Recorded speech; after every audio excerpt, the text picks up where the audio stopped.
The next topic we're going to talk about is making patterns in Illustrator. Now, making a pattern in Illustrator, or a repeated pattern in Illustrator, is a lot easier than you think. It's probably one of these mysteries that people can't get their head around until they learn exactly how easy it is. But believe me, it is really easy, and I'm going to show you how to do it. So this is one I created previously.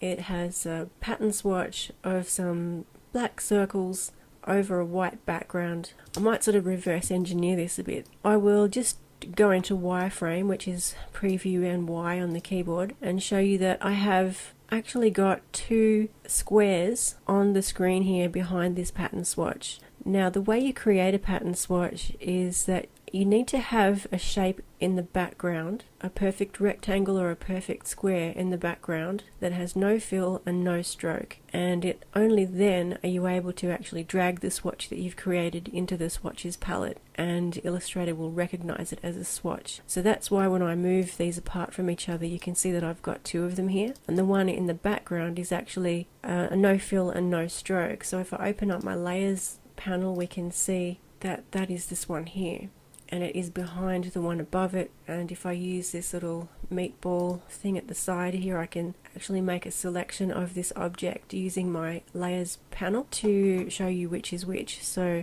when this little blue icon appears next to this circle, it lets you know that you've selected the artwork, and you can see it because you get a blue bounding box around it as well, even in wireframe mode, which is really handy if you're trying to select objects and you've got quite a complex stack of them. So the one underneath, the one at the very bottom, has no fill and no stroke. The one on the top is my white background. Now these are out of alignment now, so I'll delete that one. I'll outline this one in the background with black, just so that when I go back into the viewing mode, we can see where the perimeter of the swatch is. When you're making a pattern swatch, I think it's a good idea to start with a square, but you could equally start with a rectangle. What you need to make sure of is that whatever occurs on one side, on the other side, the rest of that shape appears. So on the inside here, on the inside of this square, it doesn't really matter what's going on. But if I've got these two circles overlapping on the outside here, what I need to do is make sure that I transform and move each one of them to the other side of the square, the exact distance of the width of the square itself. So I know that my square is 80 millimeters in width and height. All I have to do is select this one at the bottom here, go up to Object, Transform and Move,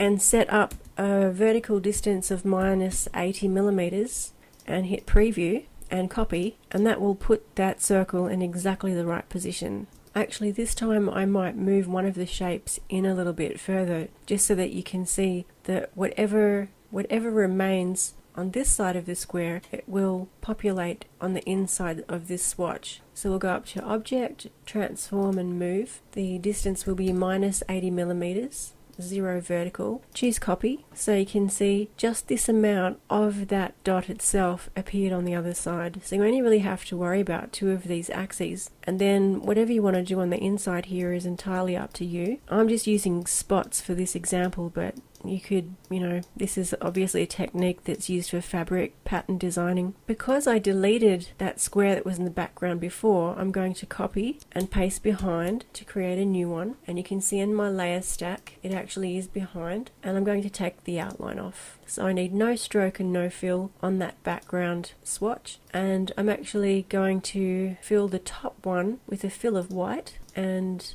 I will take the outline off that one as well. So now I've got two squares here. I've got one with a fill of white and no stroke, and the one beneath it has a no fill and no stroke. Now if I was to drag this pattern swatch into the swatches palette as it is now, and then apply it to the dog, I'd end up with these massive circles. So it really does work on the scale of the object that you're applying it to. So I'm going to select this whole thing, and I'm going to reduce it by say 30%. And now that it's small like that, when I drag it in and make a swatch out of it and apply it to the dog, the spots will be smaller. So it's all selected, it's all one piece. I'm just going to drag it and drop it into my swatches palette, and you can see I've got a new pattern swatch here. I'm going to call it Spotty Dog. I'm going to select the dog and then select, this is a trick. Now Illustrator has become so advanced that it will apply a pattern swatch to an outline, which can be quite neat if that's what you're after. So I'm going to take the outline off the dog altogether, and I'm going to make sure my fill is in the foreground. So I'm going to click X on the keyboard to change my fill to the foreground, and then choose my pattern swatch, and the dog will fill with spots in a perfectly tiled pattern.